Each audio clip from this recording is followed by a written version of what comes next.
안녕하세요. 위스키 썸띵입니다.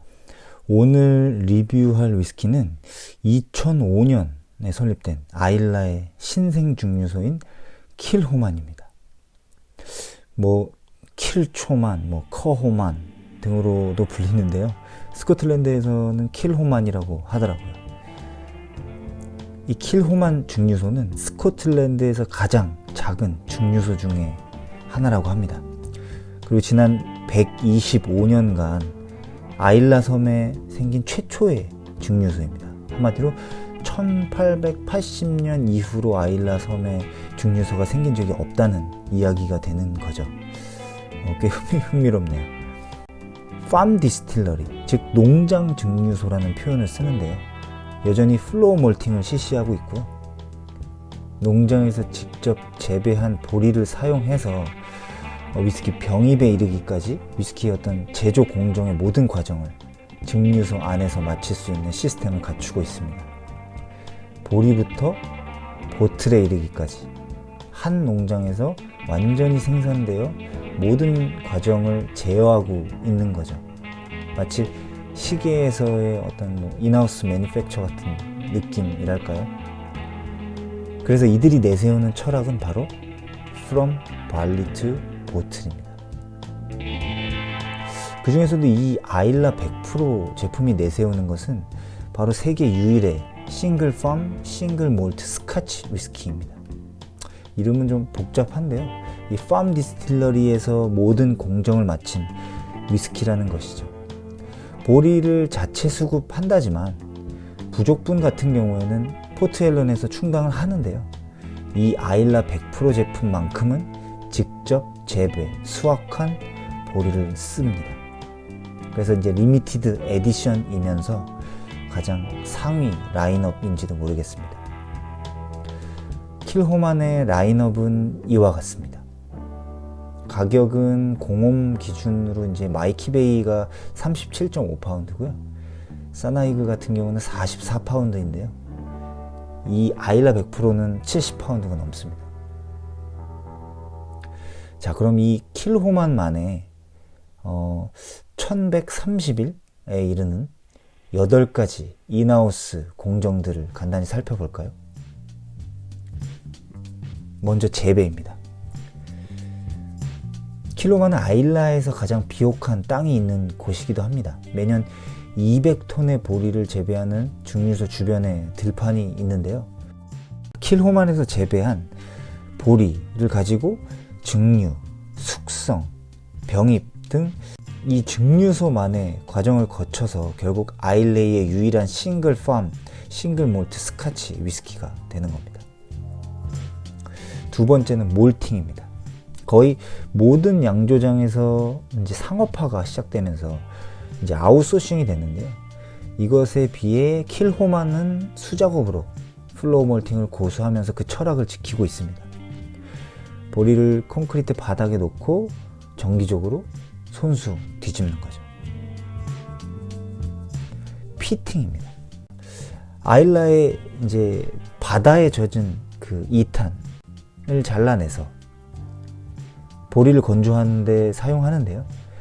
이런 아일라의 이탄의 독특함은 어떤 풍부한 바다 내음과 훈연향을 위스키에 가미시키게 됩니다. 네 번째로 매싱입니다. 피팅 후에 보리는 다음 단계를 위해서 이제 스틸하우스로 이동하기 전에 1.2톤의 작은 매시턴에서 2주 동안 휴식을 취하게 됩니다. 그리고 발효를 하게 되는데요. 발효는 서두르지 않습니다. 표준의 거의 2배에 달하는 85시간 발효를 합니다. 그리고 아일라에서 가장 작은 스틸을 가지고 비교할 수 없는 순수함을 만들어냅니다. 킬호만만의 특징인 바다 내음 나는 피트 스모크, 그리고 가볍고 깨끗한 플로럴하면서도 시트러스 향과의 어떤 콤비네이션이 일어나는 과정입니다. 7번째로 숙성입니다. 키로마는 이제 전 세계 최고의 생산자로부터 오크통을 공급을 받는데요. 버번 배럴 같은 경우는 세계적으로 유명한 미국의 버팔로 트레이스 증류소에서 직접 공급을 받고요. 쉐리 같은 경우는 스페인의 보데가 미국의 마틴에서 공급을 받습니다. 그 외에도 레드와인, 럼, 포트, 마데이라, 꼬냑, 캐스크를 포함한 여러 개의 특수 캐스크를 보유하고 있습니다. 마지막으로 병입입니다. 킬로마는 모든 증류소 현장에서 사람의 손에 의해서 병에 직접 담겨서 결국 보리에서 병으로의 여정을 마무리합니다. 자, 마시기 전에 기본적인 스펙을 한번 보겠습니다.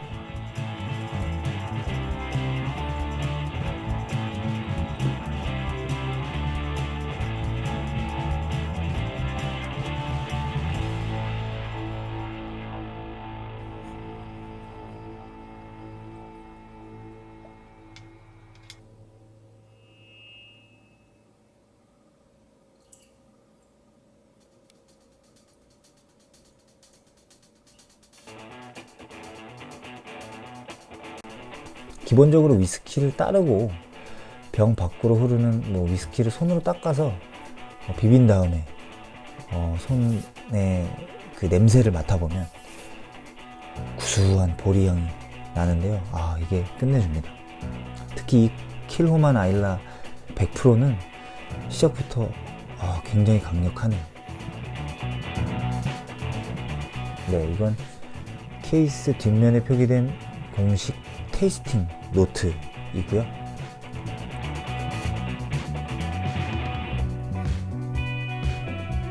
컬러 한번 보겠습니다. 색은 매우 옅습니다. 골든이라고 표현이 되어 있긴 한데요. 그거보다도 살짝 옅은 느낌입니다. 물론 내추럴 컬러이고요. 노징을 한번 해볼까요? 피트가 확 코를 공격하는데요. 이게 사실 20ppm 밖에 되지 않습니다. 키로만의 다른 라인업이 50ppm에 육박하는 걸 보면 라이트 피트가 맞긴 합니다.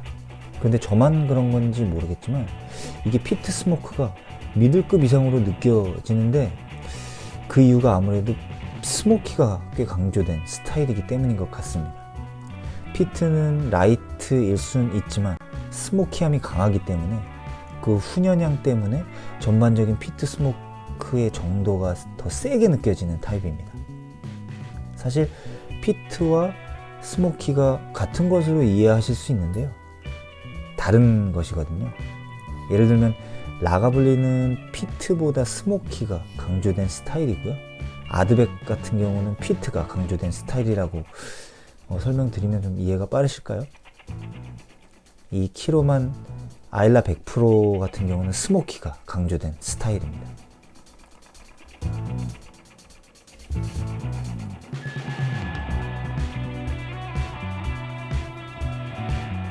이 피트 스모크를 조금 벗겨내고 계속 노징을 하다 보면 풀향도 많이 느껴집니다. 이게 허브인가?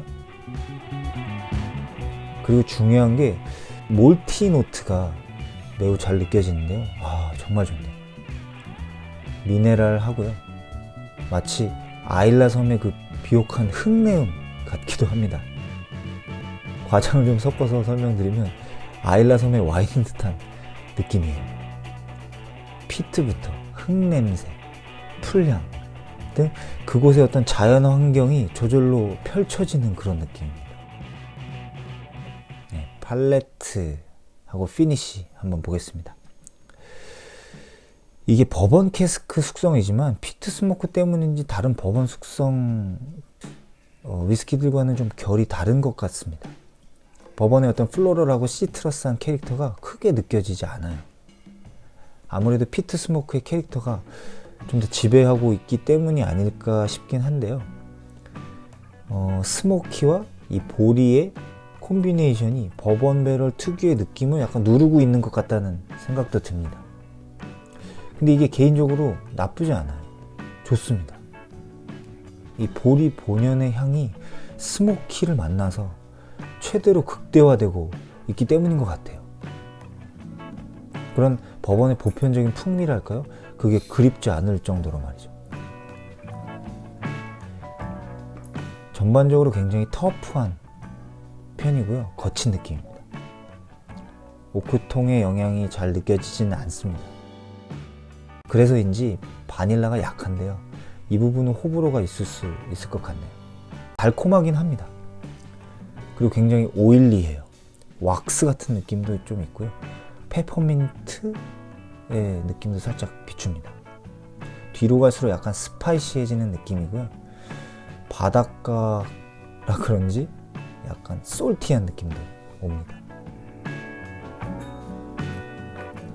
2차 시향은 레이어를 하나둘 벗겨내도 이 피트 스모크와 몰티함은 정말 끝까지 남을 정도로 지구력이 있습니다.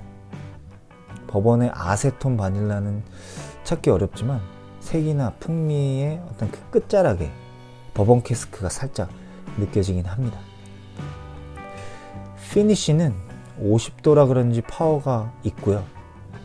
이게 거의 이 보틀의 마지막 잔이라고 해도 과언이 아닌데 힘을 좀 잃었다고 해도 이 정도면 꽤 선방하는 거라고 생각합니다. 입안에 보리향의 여운이 남는 걸 보면 이 100% 아일라라는 이 제품 네이밍 자체를 정말 잘한 것 같다는 생각도 듭니다. 피니쉬에서 그 바닐라가 역시나 약한데요. 이건 조금 아쉽긴 합니다. 네, 결론입니다. 사실 특이하게도 그동안 오늘 병을 다 비우기까지 크게 인상적이지는 않았습니다. 그동안 별 생각 없이 마셨을까요? 이 보틀의 진가를 오늘 이 마지막 잔에 이르러서야 깨달은 느낌입니다. 그리고 풍미가 어느 정도 줄어든 마지막 잔이 이 정도인데 그동안 저는 무엇을 마셨을까요? 게다가 이 킬호만 아일라 100%는 중간에 제가 이제 라프로익 25년하고 비교 시음에서 오징어가 된 적도 있었고요. 라가블린 21년과의 비교 시음에서도 피트 차로 전락해버린 흑역사가 있습니다. 물론 그 상대들은 너무나도 강력한 놈들이었죠. 하지만 이 키로만은 이 자체만으로 이 다듬어지지 않은 그런 매력이 있다라는 생각이 들었습니다. 이게 7년밖에 숙성을 안 해서 좀 영하고 가벼운 느낌이 있는 건 사실인데요. 신생증류소라서 그렇지 이 시간이 지나서 이제 키로만에서도 일반 증류소들의 어떤 미들급처럼 18년 뭐 이런 제품이 나온다면 동급 대비 퀄리티가 굉장히 좋을 것 같은 그런 기대감이 좀 듭니다. 약간은 스프링뱅크의 그런 아우라도 좀 느껴졌거든요. 아직 오픈한 지 15년밖에 안 된 작은 증류소지만 플로어 몰팅부터 재배, 수확, 그리고 뭐 병입에 이르기까지 모든 것을 인하우스에서 수작업으로 하는 이런 일련의 모습은 정말 마음에 듭니다. 내추럴 컬러, 그리고 넌칠 필터드도 그렇고요. 이 증류소는 앞으로가 더 기대가 됩니다.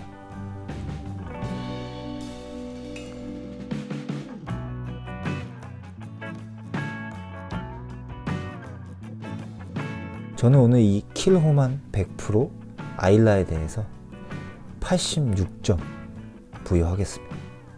오늘도 오늘이지만 이 보트를 비우기까지 그동안 보여준 평균적인 퍼포먼스도 감안을 해서 평가하였습니다. 이게 현지에서는 75파운드지만 국내에서는 20만원에 이를 정도로 킬호만 최상위 라인업입니다. 아마도 이 보틀의 다음 에디션부터는 쉐디 캐스크 원액도 섞이게 되는데요. 와, 맛이 굉장히 궁금합니다. 그리고 현재 이제 릴리즈된 10번째 에디션은 9년 숙성이고요. 훨씬 맛있을 것 같습니다. 여기에 이제 쉐리의 노트까지 가미가 되었다? 뭔가 살짝 부족했던 그 2%가 채워질 것 같은 기분 좋은 상상을 해봅니다. 시청해주셔서 감사합니다.